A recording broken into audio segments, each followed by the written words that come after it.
Hello again from New York. I'm Aaron Brown on a beautiful September afternoon in the city and a horrible task at hand. The search and rescue teams continue to do their difficult, tedious, meticulous work down at the crash scene, and then the heavy construction work, dismantling buildings that are a danger to them and to the area. Preparations going on for the stock exchange to open on Monday morning at 9:30. Tests are being run there, and so far all the tests are going well. At the armory where the families of the missing have gathered, DNA samples are now being taken to help identify the remains as they are found at the site. That's the scene in New York today. Just to put a button on a piece of information we told you about earlier, if I may, this morning at Boston's Logan Airport. Logan will always have an infamous place in this tragedy.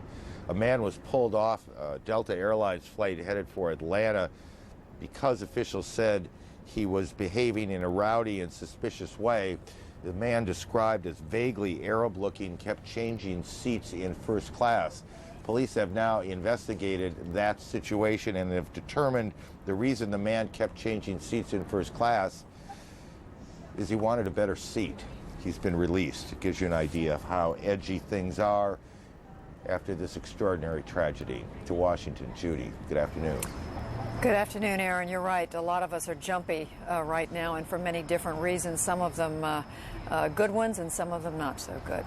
Well, President Bush used words today that some of us thought we might not hear in a long time, and that is, he said the United States is at war. Before he met with his national security team this morning at Camp David, the president told reporters Osama bin Laden is, quote, the prime suspect behind Tuesday's attacks, and he advised the men and women in the U.S. military to, quote, get ready. They will try to hide. They will try to avoid the United States and our allies, but we're not going to let them. They run to the hills. They find holes to get in, and we will do whatever it takes to smoke them out and get them running, and we'll get them. Meantime, in New York today, 3 fire department officials were laid to rest in the first of what are sure to be many similar scenes across the region. An estimated 300 firefighters are among the almost 5,000 people still missing in the rubble of the World Trade Center.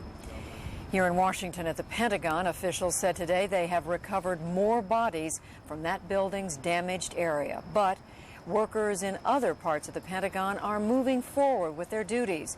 When asked if U.S. ground troops might be part of a military response, a White House spokesman said today, quote, nothing has been ruled out. On a related note from overseas, the Pakistani government today pledged to, quote, fully cooperate with the United States in its war effort against terrorism. More on those developments ahead. We'll also take a look at the life of one of the suspected hijackers and how authorities believe that he spent the last year preparing for Tuesday's attack. And we'll take a look ahead at the reopening of the markets on Monday and what lies ahead for the American economy. Aaron? Judy, thanks. Here in this city, as we prepare for Wall Street's reopening on Monday morning, there is just a block and a half away the relief effort that goes on. Martin Savage has been down there for 3 days now. He is down there still. Marty, good afternoon. Good afternoon to you, Aaron. This has been another all-out effort day on the part of rescuers and those trying to get in to see if there are any survivors to be found in the rubble. You can see that rubble in the background there. Yeah, as many times as I have looked at that, you still find your eyes being drawn back once more. Really what you're looking at there for the most part is the remains of building number 7. That is not one of the high-rises, it's one of the lower levels that was part of the complex. And then, of course, you can see it's still smoldering, still burning, and some firefighters say it will be smoldering and burning like that for a long, long time to come. We were talking with people who have been working as rescuers inside there. A lot of them are construction people, And what we have noted is that there has been a shift in the approach here to the rescue effort, turning it over more to the professionals, that is, those who are used to working with heavy equipment, those that have the expertise with steel, specifically cutting that steel, getting access for the rescue teams to get deeper inside of the debris pile. And one of the things that one of the gentlemen told us about was the fact that there is word that there are voids there, that they have heard that there are indications from people who have managed to climb down that there are certain areas that almost appear untouched. And almost every individual that you talk to that is part of the rescue team, part of the volunteer effort, say they believe quite strongly that hope is still very strong. They say that there are a lot of opportunities that we have seen historically in the past from other disasters of collapses or earthquakes that people can survive. There were stores there, so there may possibly be access for food and water, and they are not ready to turn out the lamp of hope in their efforts. Then we've also been watching the thousands of people that have been attempting to get back into their homes. There are many apartments that are in this area that is an exclusionary zone right now. There were estimates of about 25,000 people, some believe it's a lot higher, that have been made homeless because they cannot get back to their apartments. People today lining up, standing in long lines, long waits for the opportunity to go back to their apartments. They are escorted, every one of them, and given just 10 minutes to grab whatever it is in their life they left behind that they must take away and may not be able to get back to for quite some time. And also in this area has been the effort to work on getting Wall Street back online. That is a separate issue, but it's also a vital one for the economy and getting things back to normal, which is something that is stressed so much on the part of the president and the leaders of New York City. That ongoing effort is also happening, but the most important one is the one taking place back there, and you can see perhaps in the distance the streams of water still being still being poured on the flames, still being poured on the smoke, some 5 days after New York City and all of us changed quite a bit. Aaron. Martin, thanks. Martin Savage down on the scene. One of the reasons that people aren't giving up hope is that while all the focus with the Trade Center towers has been up, it actually, there's 6 or 7 levels below ground that people could be in, and that's where the most hope is. That's where the shops were. There's some food there, water there, so it's possible, and that's why people aren't giving up. People certainly aren't giving up hope at the Armory. These are the families of the missing, though there's, in fact, rather distressing scenes there being played out today. As this all moves to the next step, I guess. Elizabeth Cohen has been watching that, joins us again from the Armory. Elizabeth? Aaron, I'm here at Ground Zero for the emotional devastation here in New York City. And behind me, as you can hear and possibly see now, is a gospel choir that's been coming to give people strength. Somebody to lean on, just might have a problem, and you understand. We all need somebody to lean on me. When you're not strong, I'll be your friend. I'll help you carry on, for it won't be long till I'm gonna need somebody to lean on. Call me right there. Call me, call me, call me, call me,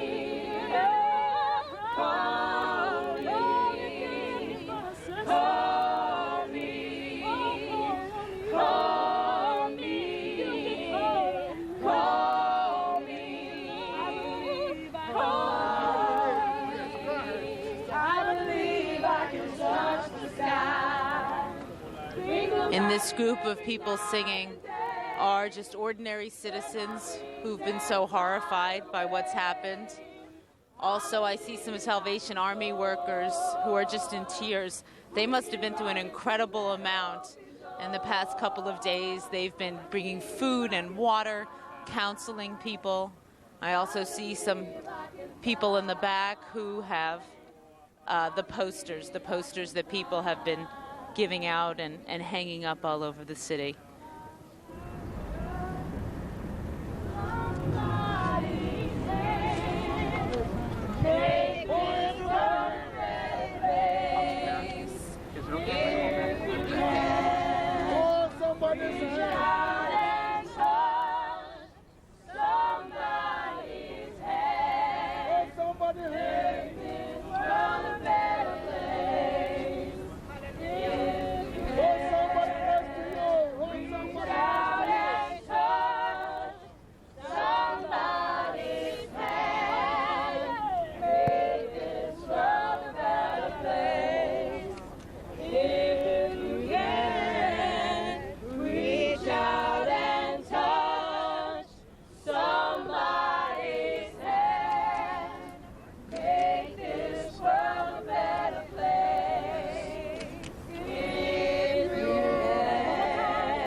Again, in this group are people who have lost loved ones.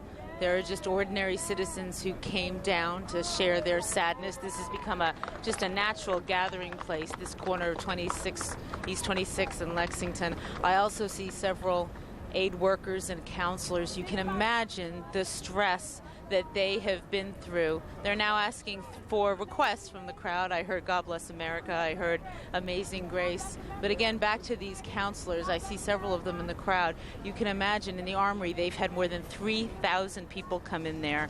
And you can imagine counseling person after person after person. Let's listen to Amazing Grace.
This is just one of the many spontaneous shows of support for people who have been through so much in these horrible events. There are so many others. I'll tell you about one. Down the street, there is a bank of cabs that are lining up to take families to hospitals, to wherever they need to go to look for their loved ones. And it is very touching the way that New Yorkers have really come together. I'll give you another example. My producer, Miriam Falco, took a cab here from the hotel this morning, and when he heard why she was here, that she was a journalist covering this, he didn't charge her, wouldn't take any money. There are volunteers that have been handing out food. The volunteers that have been handing out food, everything that they've been doing has been so incredible. Aaron? Elizabeth, I'll tell you something. This is a great town. New York, I think people around the country, many have a kind of jaundiced view of New York, and perhaps New Yorkers have a kind of jaundiced view of the rest of the country. But to watch how New Yorkers have responded, this is a tough tough town, and it does not like to be bullied. And